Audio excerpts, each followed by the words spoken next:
You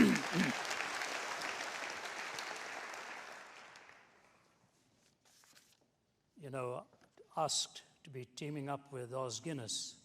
It's like asking me if I'd like to play doubles with Roger Federer as my partner. And the wonderful thing about having Roger Federer as your partner is if you win, you can always say, we won. And if you lose, you can say Roger was not having a very good day that day. I was having lunch with Oz yesterday, and after I got into my car, I had to chuckle that we both have a lot of snow on the roof. And with the global warming that's going on, even that is diminishing right now. But that's where our resemblance ends. And I feel sort of inversely capable of dealing with this subject. In fact, when I was told what the subject matter was and to team up with Oz, I said, you know, Oz can do this all by himself or get somebody else. But strangely, they did not give me the freedom to say no. So here I am, and I have to deal with this right now. I'm just warming up my vocal cords here because I've been traveling so much, and about a few weeks ago, I completely lost my voice, totally. Could not whisper, could not even clear my throat. It's barely coming back now, and I hope within a few weeks it will be back to normal. But just to speak for a few moments at least gets it lubricated or warmed up a bit, so thank you for allowing me that privilege. In talking about this whole subject matter of freedom, I will approach it sort of linking it to what Oz has already said. The irony of the fact that so many universities have this as their motto, that if the truth shall set you free, you shall be free indeed. I know University of Texas is one of them. I think Johns Hopkins is another. I remember being at one of those universities and asking students if they knew what preceded that statement. And I didn't get a single person who answered that. Some even didn't know it had come from the scriptures. What it really says is, if you abide in my word, you are my disciples, then you shall know the truth, and the truth shall set you free. So it was really not truth hanging with its feet planted firmly in midair. It was the truth that had already been revealed propositionally, and on that basis, the incarnation and so on, as Pilate stood in front of Jesus and said, what is truth? And never waited for the answer. I want to give you a picture in the beginning here as I go to what I really want to address, and it is this. If you look at a nation like ours, every now and then you will hear some politician utter this statement, we are a nation of laws. It's true, but almost every nation would say that. The question is, whose laws and what laws are we really talking about? But if you were to talk to an average person, the idea that we are a nation of laws and due process and all is enshrined in our rights. The fact is, we look at the laws as the roots in the structure. The trunk of the tree then becomes the political structure with which we function. The laws provide the political structure, and then the branches become the outworking within culture of how those laws are being implemented and either giving us liberty or constraints. So the roots are the laws, the trunk is the political system, and the branches become the culture and our expression. But I have a question on that every time I think about it, and that is this. What holds the roots together? What is it that keeps the roots intact? And the fascinating thing is that nobody really thinks of an answer to that question. The roots can only be held if something solid is gripping those roots. And I believe it was Chesterton who said, nothing good comes out of mere or pure reason, nor out of pure art. There has to be a moral sense that underlies both art and reasoning. And in the last few days, maybe if I give you the exact words and the way he said it, you'll see how beautifully he says it. Nothing sublimely artistic has ever arisen out of mere art, any more than anything essentially reasonable has ever arisen out of pure reason. There must always be a rich moral soil for any great aesthetic growth. That rich moral soil that holds the laws together, that then grows into the trunk and the political structure and outwardly into the outworkings within our framework. That's what I want to talk about a little tonight. What is that moral soil? How do we find it? In the last few days and actually weeks, I've been reading a couple of books. One is Gertrude Himmelfarb's book, which is called Roads to Modernity. That was written somewhere around 2004, the great historian who's written so much on this subject. But then if you go back about 40 years, Russell Kirk penned that massive volume called Roots of American Order. Ironically, 40 years apart, they are both really saying the same thing, but coming at it from different angles. What Gertrude Himmelfarb actually does is go back to the framers, the writers, and the critics of the early days and points out something very critical in the three different enlightenments: the French Enlightenment, the English Enlightenment, and the American Enlightenment. The French, unfortunately, sort of the term Enlightenment always seems to be just coupled with their thinkers. But the fact of the matter is there was an Enlightenment in England, there was an Enlightenment in the United States, and she goes to great trouble to point out what the difference really is. I'm going to put a series of quotations together from her, from Russell Kirk, and from Alexis de Tocqueville, and show you the point they are driving at, and then hopefully I can sustain it with the Judeo-Christian worldview. But here's what she says in the beginning. In the usual litany of traits associated with the Enlightenment, reason, rights, nature, liberty, equality, tolerance, science, and progress. These are the terms that come. Reason invariably heads the list. What is conspicuously absent is the term virtue. Yet it was virtue rather than reason that took precedence for the British, not personal virtue, but social virtues, compassion, benevolence, sympathy, which the British philosophers believed naturally, instinctively, habitually bound people to each other. They did not deny reason. They were by no means irrationalists, but they gave reason a secondary, instrumental role rather than the primary, determinant one that the philosophers gave it. For the French, the rebellion was against the Papist Church and an authoritarian monarchy. Theirs was a reformation against religion. It was a fight for sheer reason.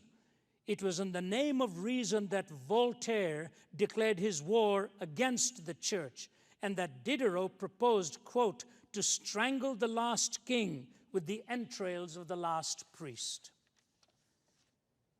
But then she goes on. The driving force of the British Enlightenment was not reason, but social virtues or social affections. In America, it was also different, and the driving force was political liberty. But both in England and in America, for both of them, religion was not seen as the enemy. Rather, religion was interwoven into the culture. This is a key point. For the French, the authoritarianism of the Papist Church and the sort of the bullying that came from their monarchic history and so on, both of them were thrown off. What was it? Dickens said something, splendor rode hard on the bony shoulders of squalor as they tightened the screws and tightened the screws and tightened the screws. When the lid was thrown open, both the church and the monarchy were just sort of tossed away from their thinking, and reason became supreme. The philosophers, that was key to them. But now she goes on to quote Tocqueville in the early years of America's founding. I think there's some brilliant comments he makes that I want to bring to your attention. Europeans exaggerate the influence of geography on the lasting powers of democratic institutions. Too much importance is attached to laws and too little to mores. Unquestionably, these are the three great influences which regulate and direct American democracy. But if they are to be classed in order, here's what Tocqueville is saying. I should say that the contribution of physical causes is less than that of the laws, and that of the laws less than mores. The importance of mores is a universal truth to which study and experience continuously bring us back. I find it occupies the central position now in my thoughts. All my ideas come back to it in the end. For the Americans, the ideas of Christianity and liberty are so completely mingled that it is almost impossible to get them to conceive of one without the other. It is not a question with Americans of sterile beliefs bequeathed by the past and vegetating. Rather, it is the living within them in the very depths of their soul. The irony is, this is a Frenchman, along with one other Frenchman, Professor Halevi, who wrote on the fact that for the American mind, religion was inextricably bound with their laws. And so when he's talking about mores, he's talking about exactly what Oz was talking about, the habits of the heart and the moral framework. But today, this loss of the absolute is so pronounced, and the ushering of relativism and the trumpeting of an anti-absolutist position is a given in our academy. So the overthrow of the past, the cultural revolution, what it is actually doing is breaking us away from shared meanings of the past. You must have shared meanings of the past. And the shared meanings of the past involved, as Tocqueville has reminded us, in this conjoining of freedom with religion. Listen to what he says further. Freedom sees in religion the companion of its struggles and its triumphs, the cradle of its infancy, the divine source of its rights. It considers religion as the safeguard of mores, and mores as the guarantee of laws and the pledge of its own duration. At the same time that the law permits the American people to do everything, religion prevents them from conceiving everything and forbids them to dare everything. Despotism can do without faith, but freedom cannot. How could society fail to perish if, while the political bond is relaxed, the moral bond were not also tightened? And what makes a people master of itself if it has not submitted to God? Finally, he says this, I do not know if all Americans have faith in their religion, for who can read the bottom of their hearts? But I'm sure that they believe it necessary to the maintenance of Republican institutions. This opinion does not belong only to one class of citizens or to one party, but to the entire nation. One finds it in all ranks. This is an amazing set of ideas that he's put together for us. Now, I want to draw just two conclusions before moving to how I think this can only theoretically be sustained. It is this.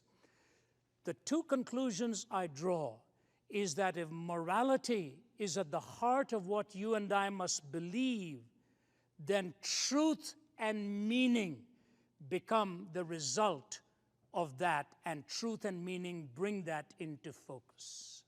You see, for a nation like Russia, where God was evicted and the last act of Stalin was a clenched fist towards the heavens, it is fascinating how little truth actually matters to them. You may remember years ago in that tragic downing of the Korean airliner 007. I remember the very number of that flight because my wife herself had taken that same flight many times. And as that plane had supposedly strayed into other space that it wasn't supposed to be at, the Russians sent in their fighters and blew it out of midair. And all the Korean families waiting for their loved ones to come were waiting at the airport, stunned and shocked to find out that a nation like Russia, rather than commandeering the plane and bringing it down if they had suspicion, just blew it out of midair. I'll never forget the conversation between William Safire and Vladimir Posner of Pravda, what happened after that. And in this live discussion that's going on, Posner looks at Safire and says, Mr. Safire, you know very well what was going on there because their lights were not on. Safire says, that is not correct. The lights of the aircraft were ordered to be turned on, and they were on. Posner says, no, they were not. And finally, Sapphire says to him, just before the trigger was pulled, did you not have one of your pilots commenting that the lights were on? And he says, but he meant the other Russian pilot on the other side of the KAL flight. His lights were on. Sapphire says, Mr. Posner, may I read to you from the script? It said this, target's lights are on.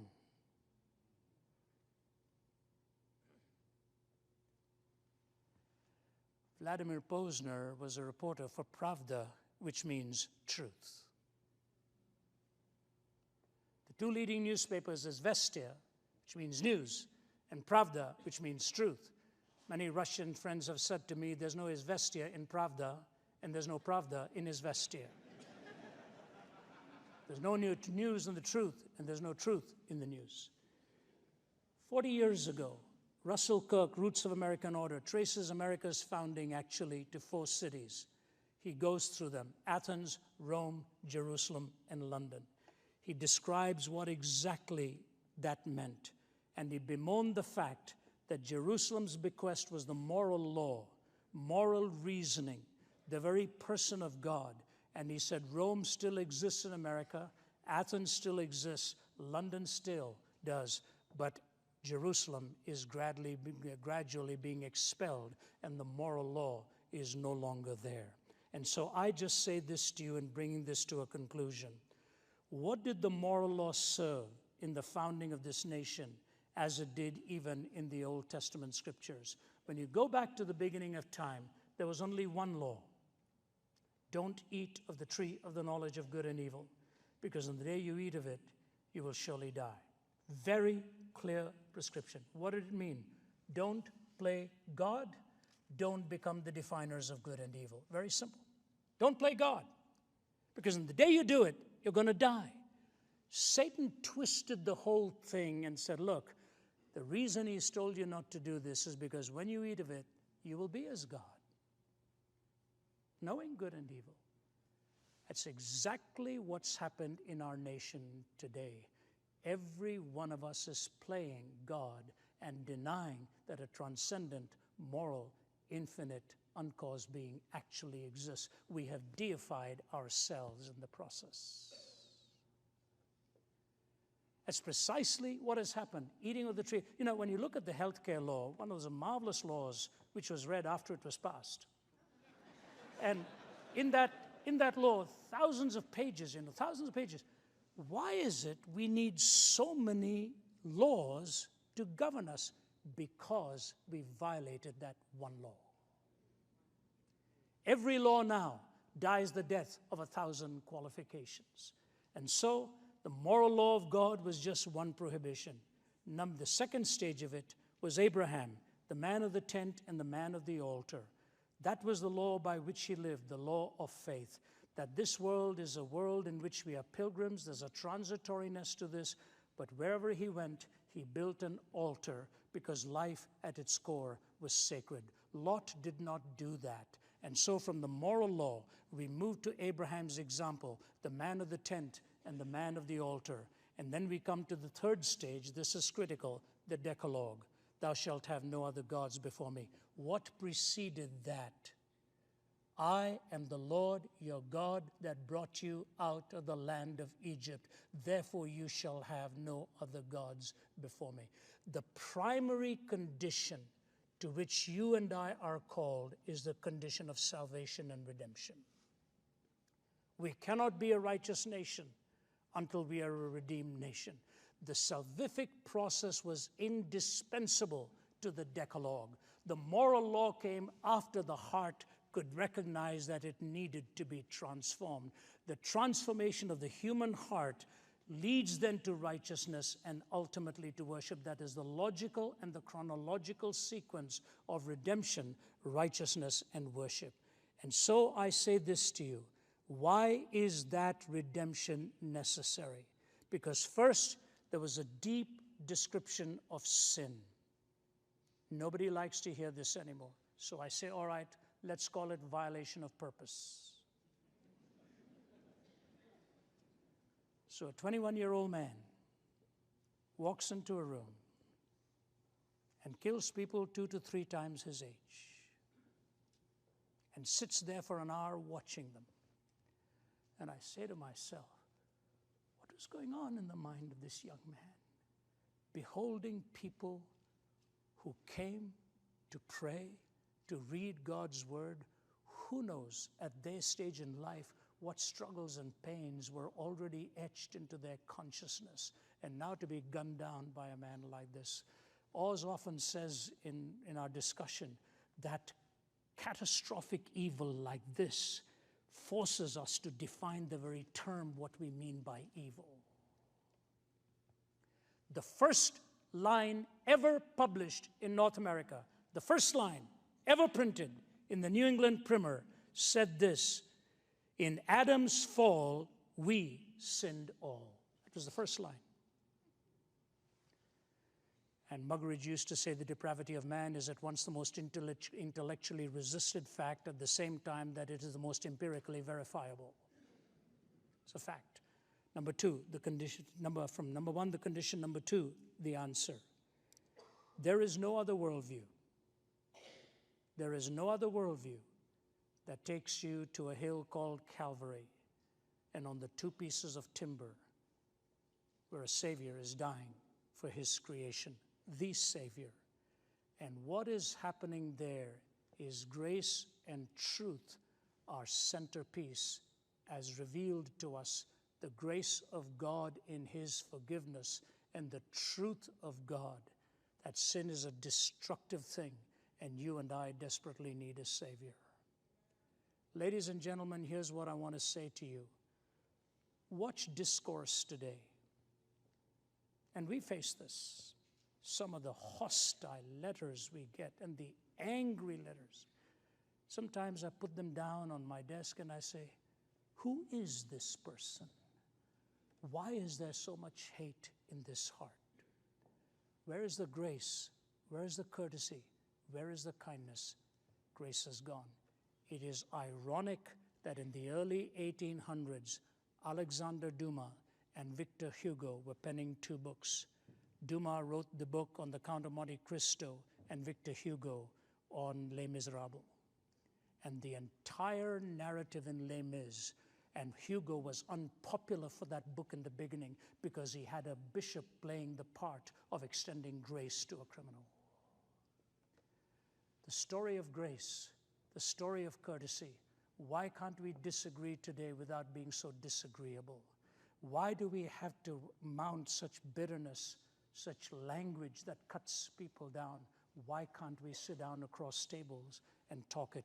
To me, the cross not only gives me the story of grace, but it asks me to extend grace even to people who disagree. And lastly is the centerpiece of all of this, life beyond the grave. You know, John Locke, with all of his skepticism, when Locke was penning down what are the 5 most guiding things in his life, he began with the need for being healthy. And he went on to talk of law and so on, but the final climactic thought in John Locke's writing was this: he believed in an afterlife. He said, otherwise this life doesn't make any sense for me. And so you take the gospel story, you take the place of the law, and you put this all together and say true freedom cannot exist unless it is rooted in morality. Morality cannot exist unless it is based on transcendent truth. And the transcendent truth of the Judeo-Christian worldview, even Gertrude Himmelfarb mentions that, as does Russell Kirk, gives a whole chapter on the beauty and the glories of the Christian message. I close with one simple illustration, and that is this. Just this week, the founder of Freedom from Religion Foundation, Anne Nicole Gaylor, passed away at the age of 88. And, you know, she did what she wanted to do. And there's a list of all of her accomplishments, some of them quite astounding. And she asked her daughter not to have a memorial service of any kind, and also that she had no hope in the future life. She quoted Bertrand Russell, "My body is going to rot once I'm done away with." But then she added this qualifier: that's what makes life precious. Wow. Not true. Not true. Her life proved that all life was not precious to her. What she really meant was time was precious, or her life was precious. Unless we recognize the intrinsic worth of every life, we cannot make the statement that life is actually precious. Life is precious because it is the gift of God, and life does not end with these 70 years and 10. Augustine lay dying in his 70s. People were coming to his bedside to have him pray for them. 2 great books by Augustine, Confessions and The City of God. He brought his own soul for cleansing, and the city of God that he looked forward to, whose builder was God himself. If we look to an eternal city, and if we want to build our cities with truth, liberty, and righteousness, we will need the transcendent perspective of what the law can do and what the law cannot do. What the heart needs desperately is regeneration, and the hope beyond the grave ultimately brings complete justice as well. Liberty is a precious gift because life is precious, given to us by God himself. Those are my thoughts for you tonight. Thank you.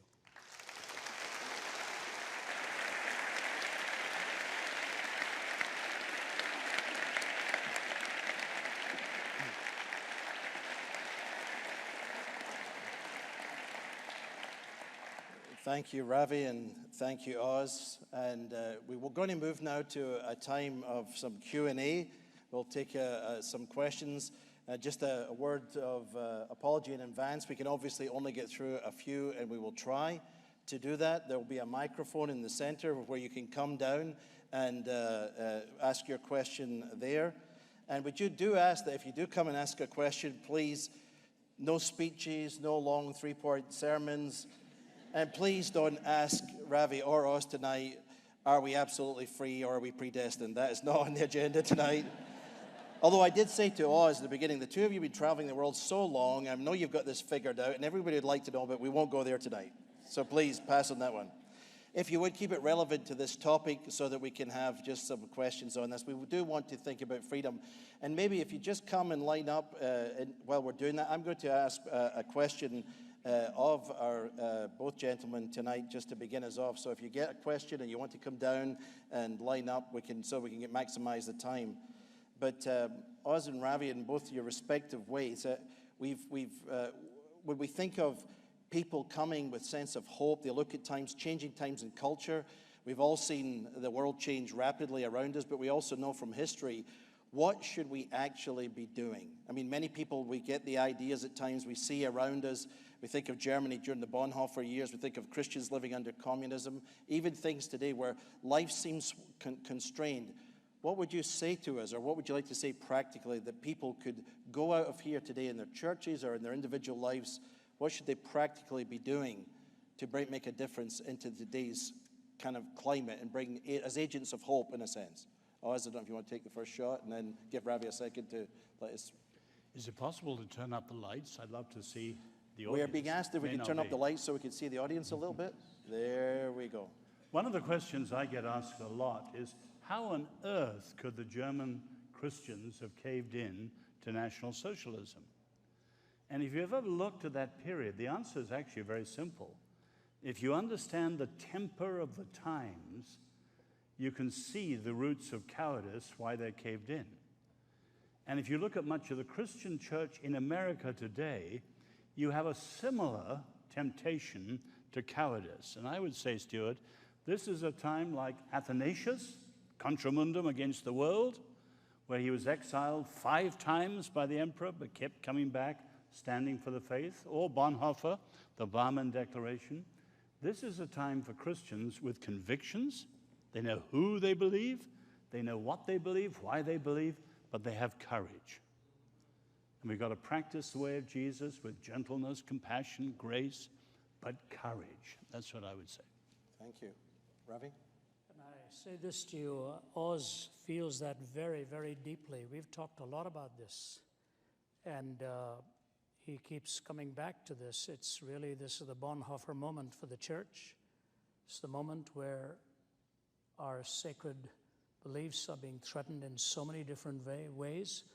I think he's absolutely right. We have to have the courage and the courtesy to engage. I would say, just to push that a little further, in our families and in our homes, it is vitally important we engage our children on issues like this, because they just are at a loss. They don't know how to deal with this. And that's just not the young ones, even our children who are in universities. They just don't know how to engage the opposition or engage the intelligentsia of their time. What do we say? How do we respond? I had a student from the University of Toronto who was in a PhD program who phoned me one day, and he said the professor began his course by saying, "My goal in this course is to knock God out of you. Because I'm laying it before you. It's to knock God out of you. If you don't like listening to this, you don't have to attend, and I will be glad to sort of give you a passing grade or give you some other assignment, but I really think so seriously about what I want to talk about here that this is precisely the goal that I have in mind." The student phones me and he says, "What am I going to do with this?" I thought, really? I mean, I lived in Toronto for many years. My wife's from there. My wife's Canadian. And I thought, my goodness, in a city like that, a historic university like that, that's the goal. How do we raise our children? How do we talk to them? How do we engage them to show them what the challenges are, how to graciously counter this? And it's not always just giving answers, it's asking questions as well. And we as a team go into some of the most hostile settings there are. And I find it very ironic. At the oldest Islamic university, I think, in Malaysia, where there were mullahs and all seated, it was a very, very fearsome environment in which for me to speak about the defense of the Christian faith. They were kinder and more courteous in giving me a hearing there. Sometimes in the West, that is not always being accorded. I'm just shocked at the changing ways in which people are responding. And now even just recently in Romania, speaking to members of the Senate, and just about 2 weeks ago when I was there, he said, "This is the first time God has been mentioned in these chambers. This is the first time prayer has been prayed in these chambers." Many political leaders came up and spoke and said, "We want you guys to come back. We want you to come back and minister to us." Those who evicted God find out the cost of what it meant for their cultures. We've had the presence and the freedom of this, and now we are evicting him, and we're not thinking of the consequences of what all of this means. So standing on the shoulders of what Oz is saying here, courage for this hour, and I'll say carry it into your families to teach them what the Christian faith is all about, why it is coherent, and how to answer the questions that they're being challenged with. Thank you, Ravi. All right, young man, it looks like you're the first person at the microphone. Please go ahead. First, thank you both for blessing us this evening and coming and speaking with us. Thank you for coming tonight and blessing us with your words and wisdom that you have for us. And looking out onto this crowd of young people, I would like for you to give us some type of idea, if you were my age or younger, in our shoes, how would you take the information that we received tonight and take it to our smaller communities and make impacts there? Like for me, I come from a place called Murfreesboro, about 22,000, 25,000 college kids in a very small area. And so how do we take the idea of freedom and what is freedom and change maybe the mentality they have or try to share that with them? I just want to know what Oz or Ravi would do if you were my age and had this information. Thank you.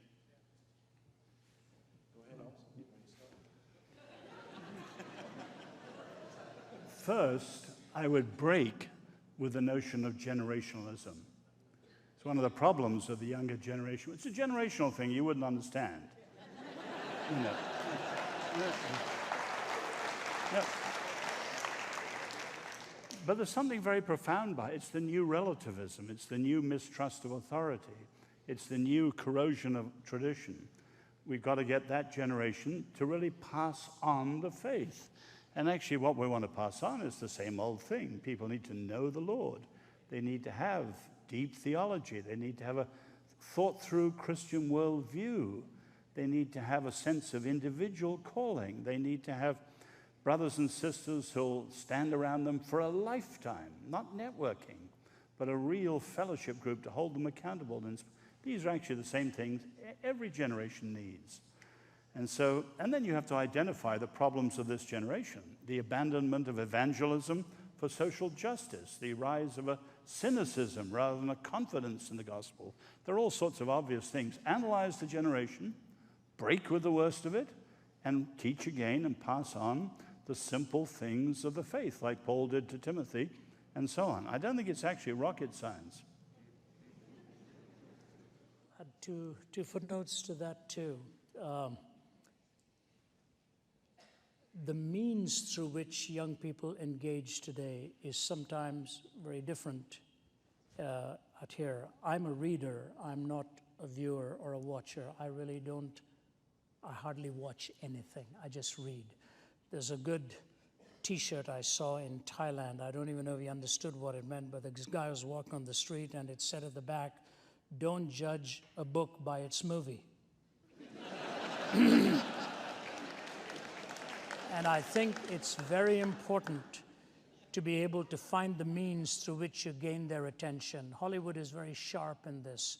They know how to propagandize and how to impart ideas in the subtle form of a story. The existentialists were brilliant in this, in the way they wrote plays and the way they wrote stories. So maybe in your group it'll be great to find the kind of narrative in a story form and then open it up for discussion. It will get much more anchored within their own thinking. I think for the young who prefer to go through the eye gate, that would certainly be one way in which you can have that impartation to them. The second thing I would say is in dealing with the young is the more you ask questions, the more you open them up within their own assumptions. And it is the assumptions oftentimes that are flawed. And I think those assumptions are the ones that you can interact on, but it has to be one drop at a time. It doesn't really come wholesale. I know as a family man that it is easier for me to talk to my son while we were watching a baseball game when everything we talked about seemed incidental to what was going on out there. And it was easier for him to absorb that than in a purely didactic setting, saying, "Now I want you to listen to me, here's what I want to say about such and such." If you find the setting in which there's a greater degree of being disarmed, they are more likely to listen and apply that. These are just some practical clues, but first and most importantly, I want to commend you for having that desire to try carry that on and find that contagious spirit. That is what we have for the hope of the future. Well, one other thing I was just going to say, and that is triggered with what Oz was saying here. When I travel overseas, I find young people are really taken up by social causes of justice and need and so on. And when you take them into those settings to see the world of need, then point out that oftentimes the exploitation of those people at the hands of very corrupt hearts. So the heart has to change somewhere along the way. That's what Matthew Paris said in his own article, that all of these NGOs, Matthew Paris is an atheist. He says, and I'm challenging my own assumptions, he says the change of heart seems to be indispensable if benevolence and charity is going to make a difference in people's lives. Take them into practical settings, appeal to that sense which they already have, justice, mercy, compassion, and show how the change of heart is needed. These are just some practical ways in which you can work it into their thinking. I think, Oz, do you have a comeback? Oh, we're on a roll here. Okay. Yeah. Okay. One PS. Since you're all here probably very interested in apologetics, I would just add a passion of mine. We need to understand the modern world not only in terms of ideas. Apologists are great on philosophies and ideas. They're not so good on the impact of modernity. In other words, everything produced by the Industrial Revolution, right down. Ravi, you said you're a reader, but you have a BlackBerry. And all the studies show that everyone lives 50% of a day before the triple screen, as it's called, the television, the laptop, or the smart device. And the impact on our thinking is very, very profound, as you know. And we're supposed to discern, test the spirits. We need to have a much greater understanding of modernity, not just modernism and postmodernism. We need to go beyond ideas to see how we're being shaped. So be transformed by the removal of our minds.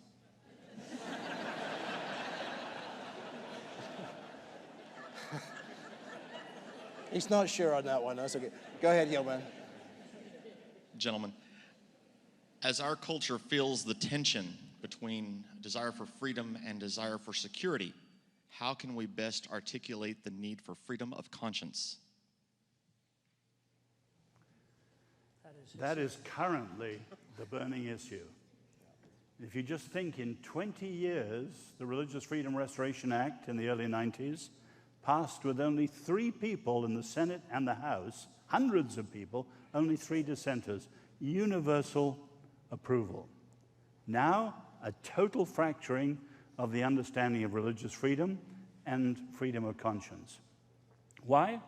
Because of the LGBT revolution and the way they're playing what they call a zero-sum game, so that anything that contradicts their freedom should be overruled.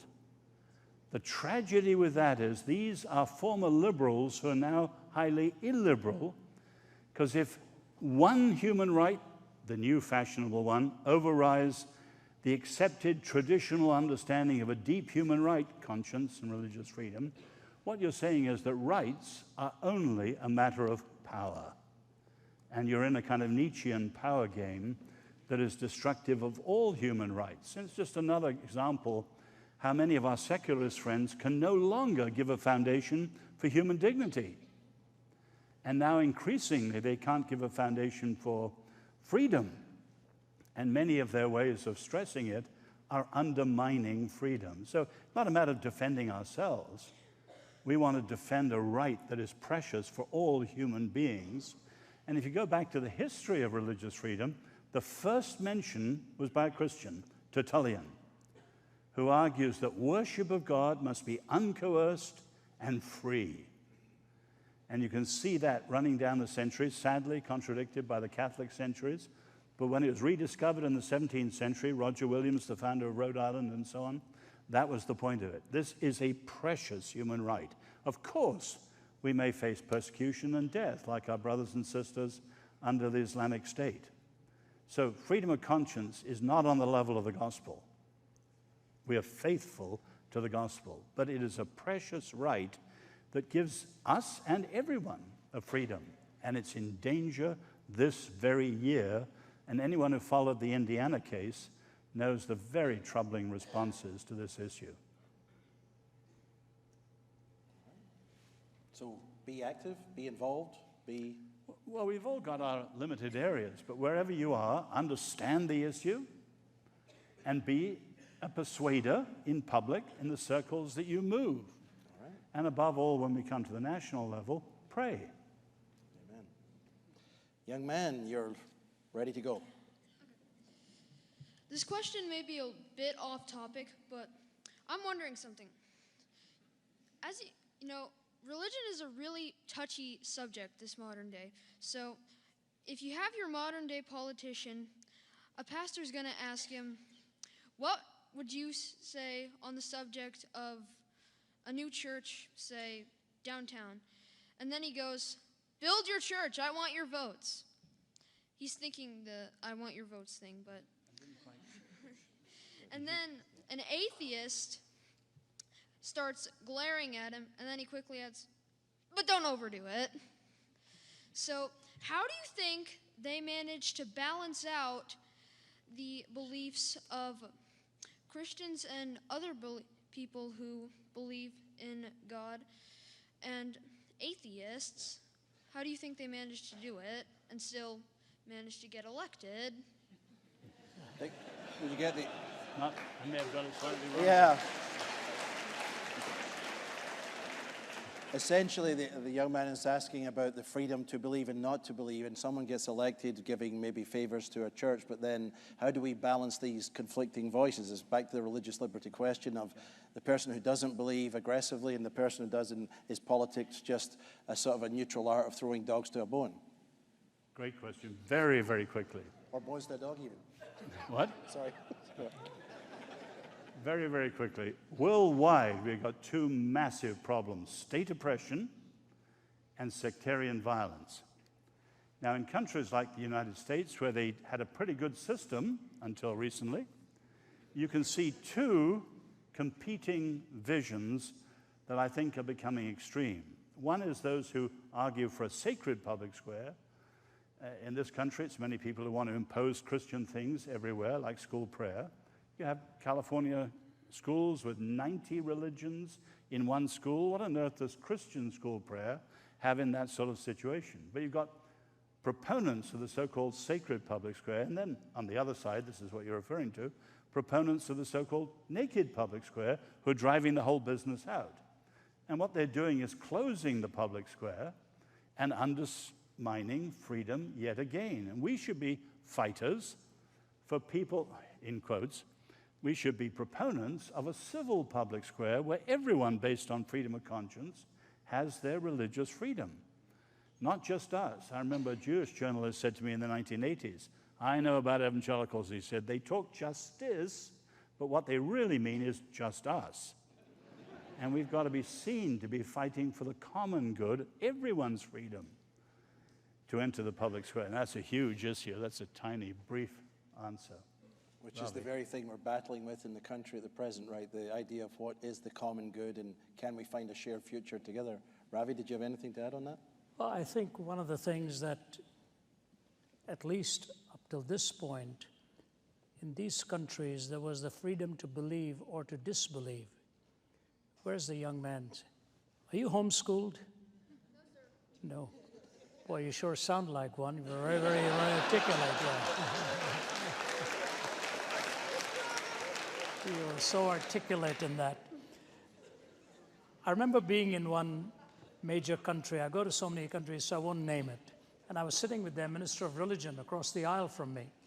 And he was asking me why I was coming there. And I said, yeah, I was being invited by the universities, and they were of that faith, predominant faith, and 80 to 90% of them were of that worldview. He said, oh, are you coming there? I said, yeah. And so we started talking. And then he made the fact, he said, well, how much will you be discussing your own belief and so on and so forth. I could see he was getting a bit nervous about this. I said, can I ask you something? You talk about the freedom that you do have in your country. Do you really have the freedom to disbelieve as well? That sort of stumped him, pardon the cricketing term, but that's like being picked off on first base type thing. He didn't quite make it to the base. He was stumped for a moment. They really are not given the freedom to disbelieve. They are compelled. And so sometimes in some worldviews, for example, people will say Islam is the fastest growing religion in the world, and I've spoken in many of their countries. It's not true. It's the fastest growing enforced religion in the world, because in many of their countries, they are not given permission to disbelieve. It's changing quite rapidly in some of these countries because they are fed up. Some of the young people are fed up of what they are seeing happening by the extremism within their worldview. So I say we should be able to have a situation in which you're free to believe and or disbelieve, and in the dialogue establish which position is true and why. We were given this privilege for a long time, but now you're really anathematized if you believe.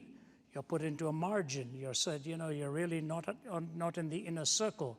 Disbelief and unbelief is more popular now than for somebody to say, I have a genuine faith in God. It is interesting, even though Jefferson had so many conflicting views on this matter, when he was seen going to church with his prayer book in his hand, somebody looked at him and said, Mr. J, he said, you don't really believe all of this. Why are you going there?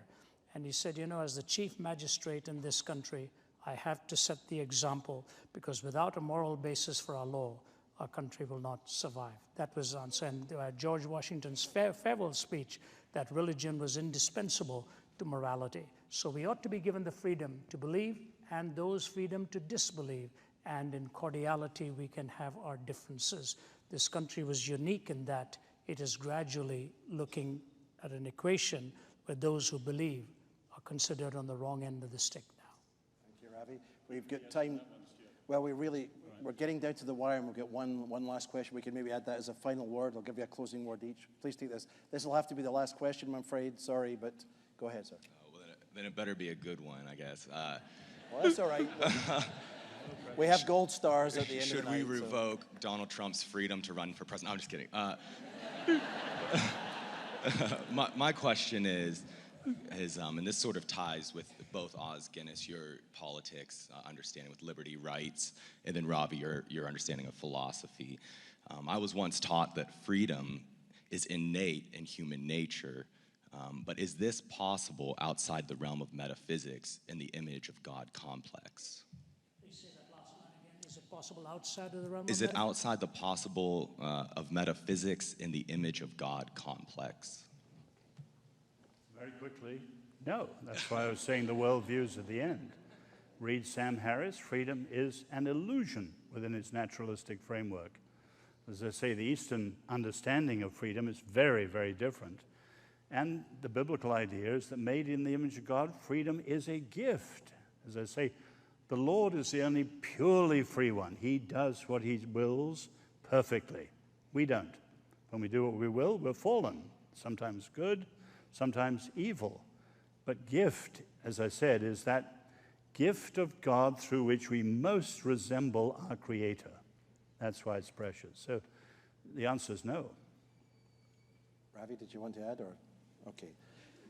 Well, ladies and gentlemen, before we wind up, I'd just like to say, gentlemen, would you like a closing statement? Yes, and I was going to give that to you, so please go ahead. I just had one thing to the previous question. Again, I'm involved in 2 projects now on religious freedom, freedom of conscience in Washington. There are lots of good things being suggested in the country. The missing factor every time is leadership. You've got political leaders, no statesmen. And we need to pray that God will raise up a leader. When my book on Free People's Suicide came out, I was invited to the Congress by a veteran who'd been there 30 years. He said, I really like your book, but the reason I'm not as hopeful as you are is there are no leaders, and having been here 30 years, all you have is partisan bickering. There is no leadership. There's no Lincoln. There's no FDR. There's no Winston Churchill. We should pray the Lord will raise up a leader. Amen.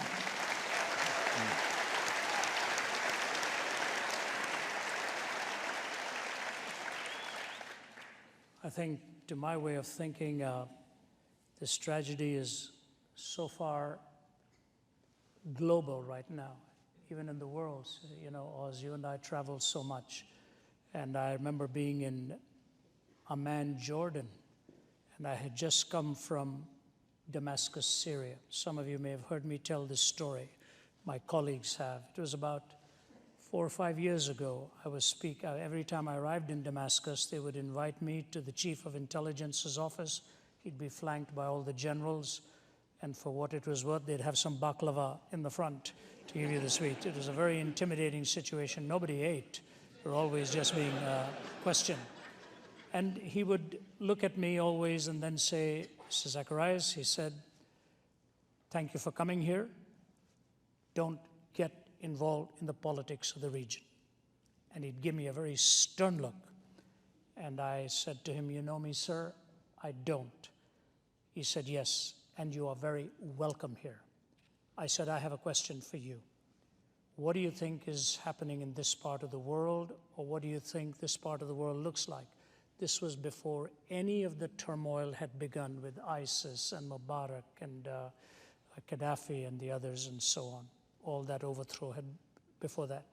He looked at me and he said, I give this part of the world no more than 5 years and the whole place is going to blow up. I said, you mean that? He said, yes. And that's all he said. I went straight from there to Amman. I don't know, Stuart was with us. There was a group of us in the car, my wife, 3 or 4 others. We got off and we were called into the palace. We were not properly dressed, but they said this is the only time they wanted us to come there. I thought we were in trouble. So we went. And Prince Raad, who was the cousin to King Hussein of Jordan and the last heir to the throne in Iraq in the royal family, he was entertaining us. And I looked at him and I said, Your Excellency, what is the greatest need in our world today? I was just trying to make conversation, actually. And he looked at me and said, youth and leadership. He said, our young are looking for models of leadership, and they're not seeing it anywhere at all. We need leaders that our young people can draw examples from. One of the first people to be assassinated was the chief of intelligence in Damascus. He was wiped out when ISIS stormed in there. That era has gone now. And I think of what Prince Raj said. So since Oz talked about leadership, let me talk a little bit about the youth. The world of temptation is around you to trip you up. It'll assault your imagination in every possible way till half of your life you will be spending in a rescue operation trying to salvage what it is you have lost. And so I say to you, draw the lines in the right places soon and don't cross them. As tough as it is, pleasure always comes at a cost. For the right kind of pleasure, you pay the price before you enter into it. For the wrong kind of pleasure, you pay the price after you have enjoyed it. So I say to the youth, especially to the young, and looking at that young man, so grateful that he is here. Our young men and our young women are under assault from the media, intentionally or otherwise. If you're a young man or a young woman, draw the lines in the right places so that your life can be spent in a proper investment, not trying to recover what has been lost in the years gone by. Between youth and leadership, I think we have a blessing.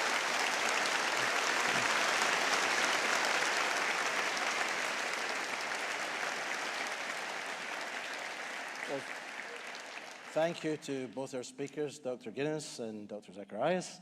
And thank you for coming. There will be a book signing in a few minutes at the back if you want to get some literature, and we'll try and get some of the books signed. Again, if you have a form to fill out so we can stay in touch with you or send you further information.